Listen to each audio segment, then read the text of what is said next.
Tu te souviens l'année dernière, à cette époque-là, où on était? On était à Coupe Africa. On finissait notre mission. En Ouganda. En Ouganda. Belle mission, belle rencontre. Très belle rencontre. On y a passé 3 semaines pratiquement. Donc là, cette dame, elle vend du bois que tu utilises pour faire brûler. Ouais. Donc elle vient chercher le bois ici, le stock qui est là-bas. Ok.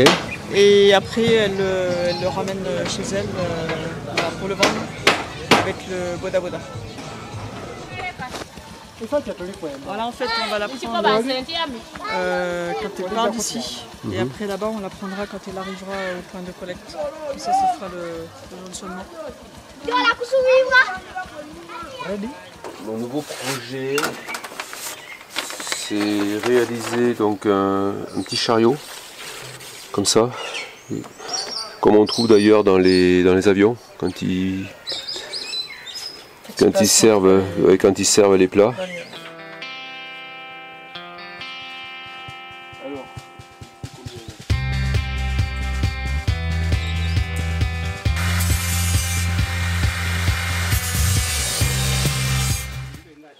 Alors là, on est arrivé donc chez les personnes que Véro va filmer pour le projet donc de Back Ventures.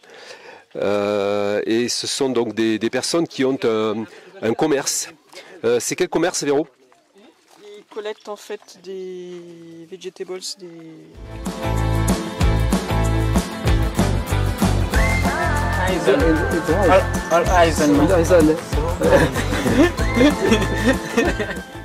Ensuite, on est parti, tu te souviens, vers Bouindi et la rencontre des gorilles.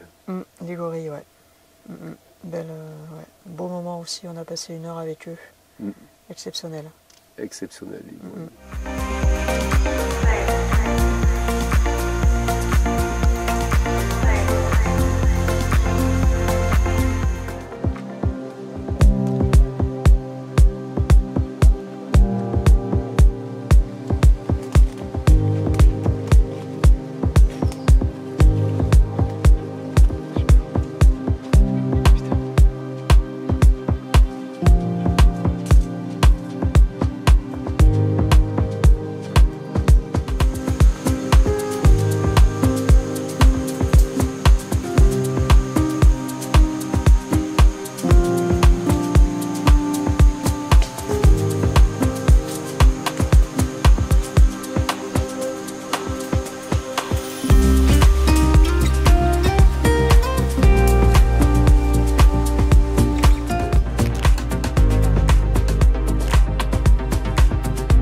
Vers Murchison Park et Kidepo, où on a été visiblement témoin d'un braconnage. Un braconnage, oui, c'est ce qu'on a pensé, mais bon, je pense qu'on a bien... C'était ça.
Nous avons été témoins on suppose, d'un braconnage On voit une voiture, donc un pick-up avec 8 ou 9 Rangers dedans.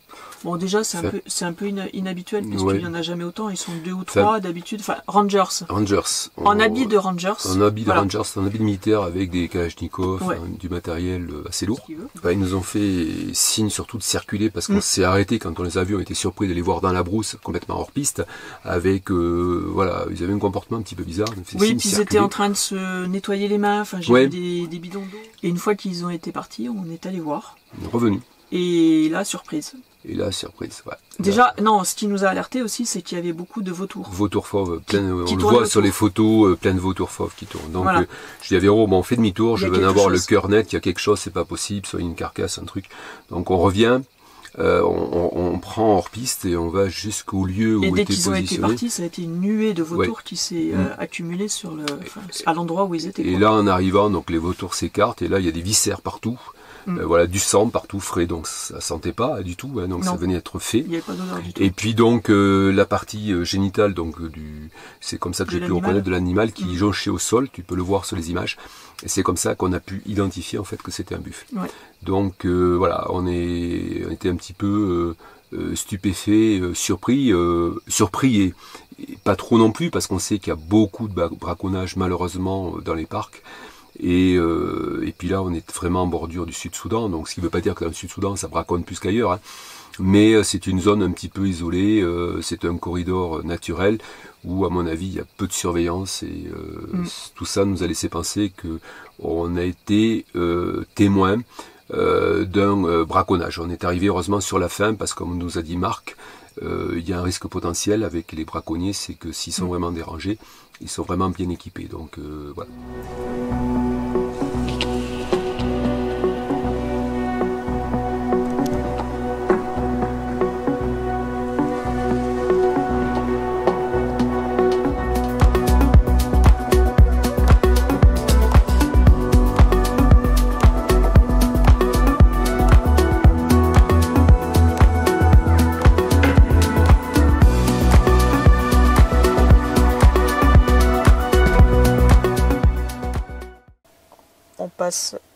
Au Kenya. Ouais, au Kenya, Mont Kenya, au Mont Lenana très exactement, que l'on a gravi, 5000 mètres. Belle épreuve. Bon moment, ouais, difficile. Moi j'étais un peu rincée en arrivant, mais belle expérience aussi parce qu'on n'avait pas d'entraînement, donc ça a été un beau défi pour nous. Ouais.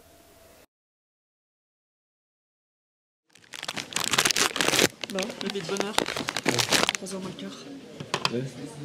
Levé 3h moins le quart. 3h moins le quart. Ouais. 2h30. Oui, fais-toi, mais normalement c'est 3h moins le quart. Petit déj vite fait, thé avec des petits biscuits. Et on attaque. Direct. Direct, c'est 2 km, c'est pas très long, mais il y a 3h30 de route, de chemin. 700 mètres de dénivelé. Ouais, donc on va bien souffrir, je pense. Ouais, on va bien chier. Et surtout qu'il va faire nuit. Il est 3h30, on est parti pour l'ascension finale. Donc les 5000, si on les atteint, juste un Véro là, qui est tout en bas, là-bas. Elle est centaines de mètres plus bas. Elle fatigue. Et puis moi aussi, je commence à fatiguer. Et puis on a froid là. Il y a de la neige, on marche dans la neige là, le sol est gelé. J'ai mis mes gants, j'ai mis mes moufles, mais c'est pas suffisant.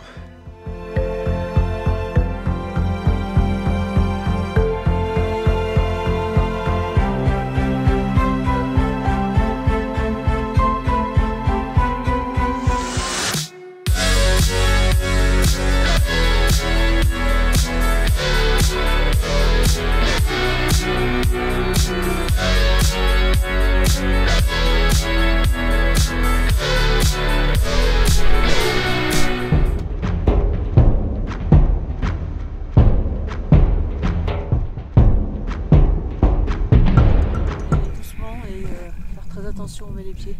Ok.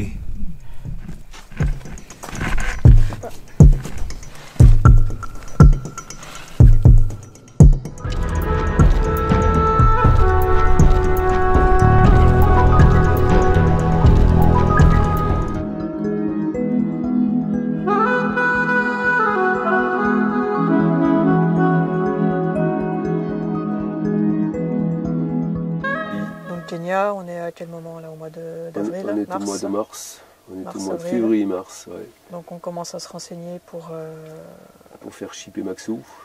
Faire shipper, voir si on peut remonter l'Afrique, mais c'est pas possible. L'Éthiopie et le Sud-Soudan sont fermés. Le Soudan.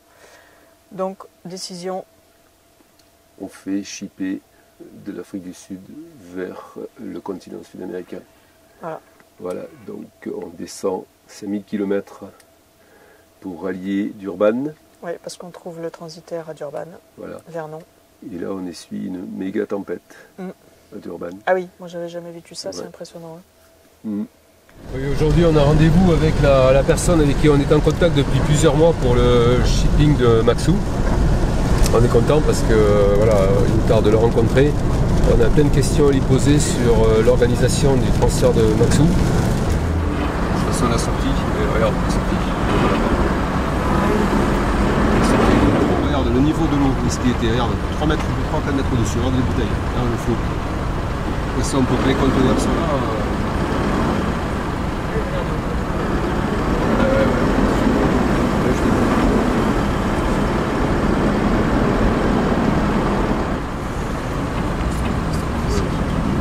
Les conteneurs là, mais où? Et voilà.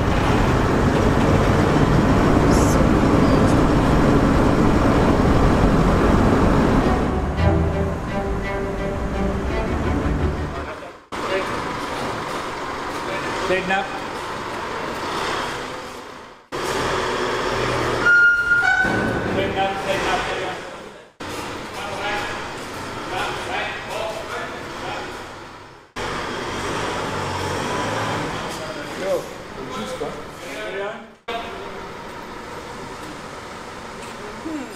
Ça y est. En conteneur. Ça a été ses derniers. Je lui ai fait faire ses derniers tours de roue quand même en Afrique, sur le sol africain. Ouais. C'est Bibi qui l'a mis en conteneur. Il avait demandé de toute façon. Ouais, exactement. Maxou l'avait demandé. Il a dit c'est que toi qui me mets en conteneur. Personne d'autre. Ouais, bon, fin d'un chapitre. Fin d'un chapitre. Fin d'un beau chapitre. J'espère qu'on va en ouvrir un autre. Enfin, je sais pas, j'espère, c'est sûr. On va ouvrir un deuxième chapitre en Amérique du Sud. Ouais. Mais bon, là, c'est chargé de souvenirs, hein, l'Afrique. Ouais. De belles rencontres, de belles choses. Bon. On en aura beaucoup à raconter, c'est bien, et beaucoup dans la tête.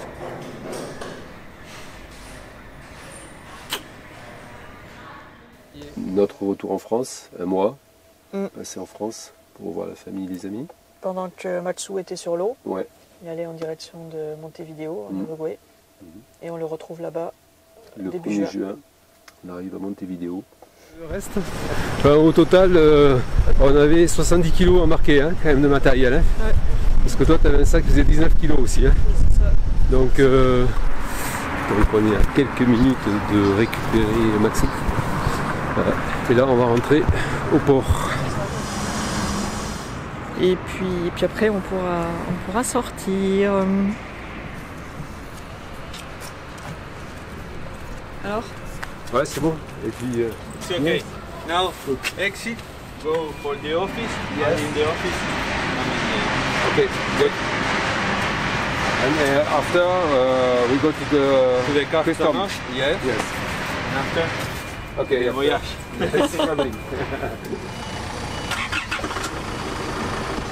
Ça y est.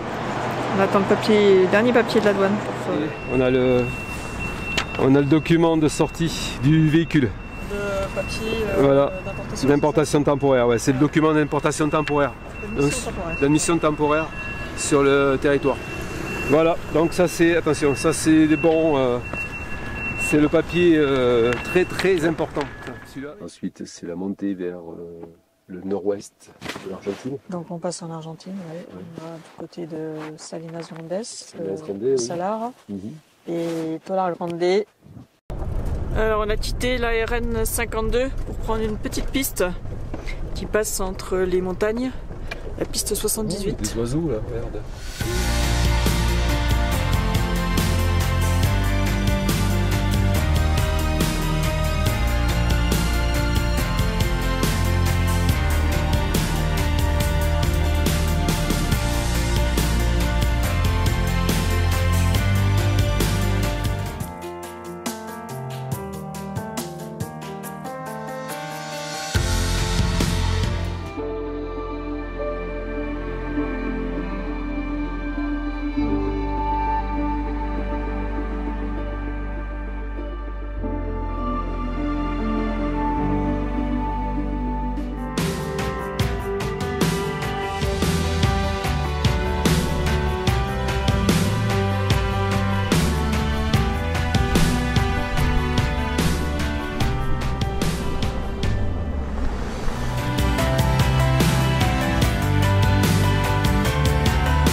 Étola Grande, on essuie à moins 15 degrés.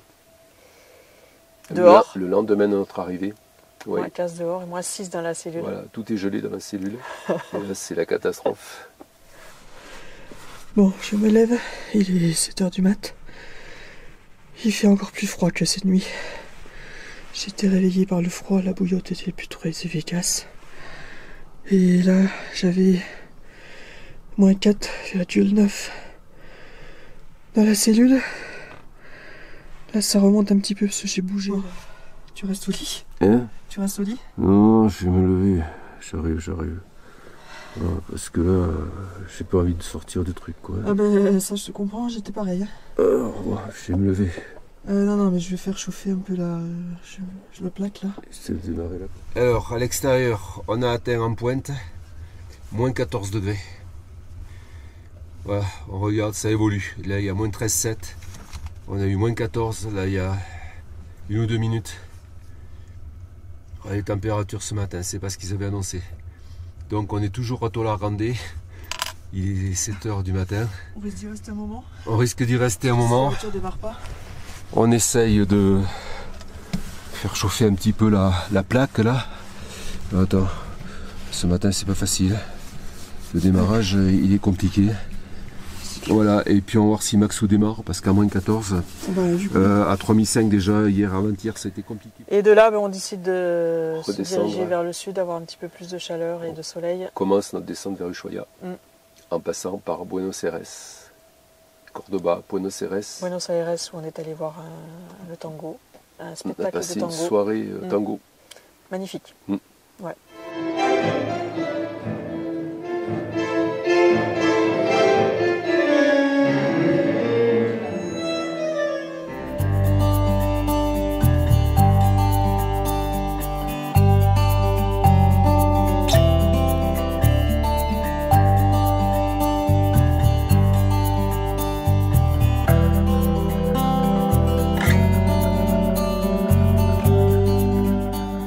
Et là, on descend bord de côte. Puerto Madryn. 3 semaines. Ouais, à côté des baleines. Les baleines qui étaient à côté de nous, devant nous, à 20 mètres de nous, 30 mètres. Voilà, baleines partout, et puis la tentative de sauvetage du petit lion de mer.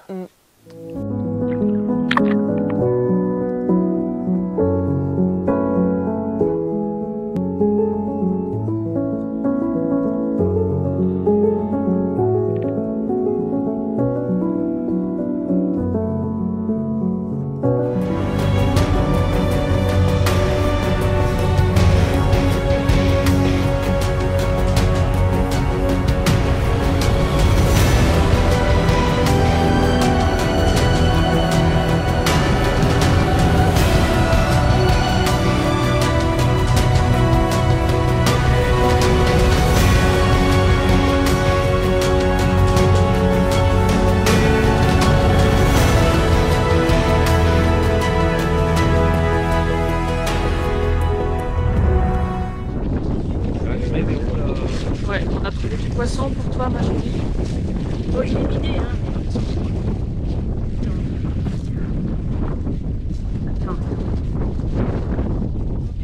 Attends, laisse-la. C'est ce que je disais. Il n'y a personne qui veut.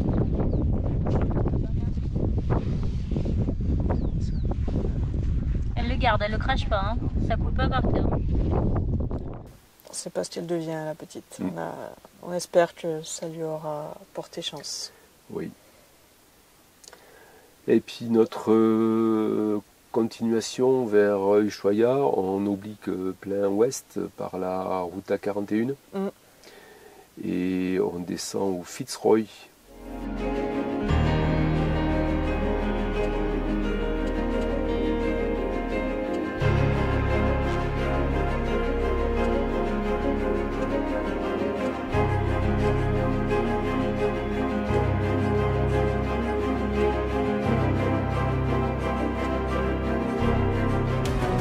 Alors, je redémarre la balade.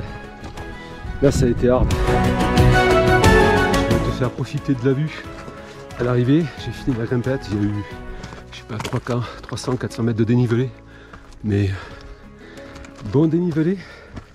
Hard. Bon, tout le monde est derrière. Ils vont arriver.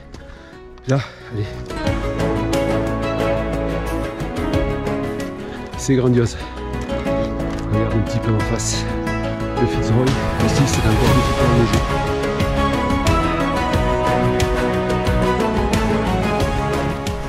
J'ai plus qu'une dernière grimpette. J'ai un spectacle splendide là devant moi. C'est magnifique. Vraiment superbe. Extraordinaire. J'ai encore une petite grimpette à faire. Et après, j'arrive au Mirador. Et là, c'est vraiment magnifique. Il n'y a plus grand chose, regarde. C'est parti pour les derniers mètres. Donc là, tu as le lagune de Los Terres qui est encore gelé.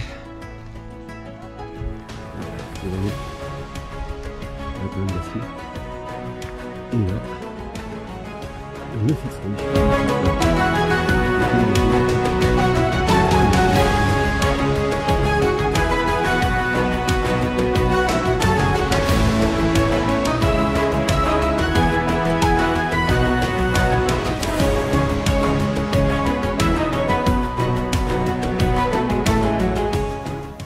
Et après, on se dirige au Perito Moreno, le fameux glacier mondialement connu.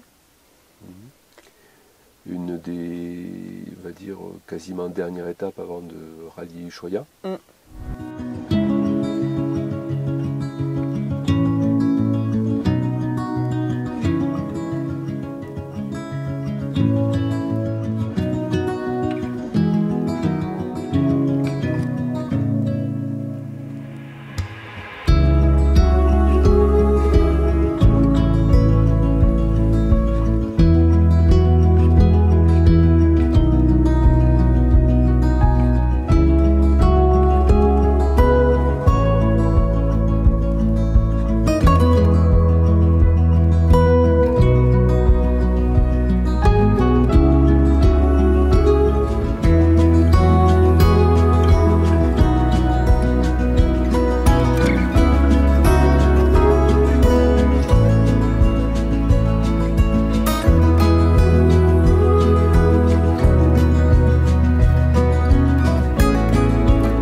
Ça y est, là, on fait les derniers kilomètres jusqu'à Ushuaia. On y arrive. On n'a pas une belle météo ce matin. Non, c'est pas très chouette. Et moi, je suis un peu comme le temps. Pas très en forme. Pas pleine forme. Ouais. Donc on va voir ce que ça donne là-bas, au Ushuaia. On nous en a tellement parlé. Peut-être qu'on sera déçus, on sait pas. Ouais. Et on finit ici l'année à Ushuaia. Fin de l'année. Fin du monde. À la fin du monde. Voilà. C'est pas mal comme fin. Ouais, beau périple. Ouais, sur cette année 2022, les temps forts. Oui, il y en a eu d'autres, mais bon, c'est les plus marquants, on va dire. On va dire les plus marquants. Voilà, 2023, c'est un nouveau chapitre qui va s'ouvrir. Et encore plein d'aventures et plein de surprises et plein de beaux moments.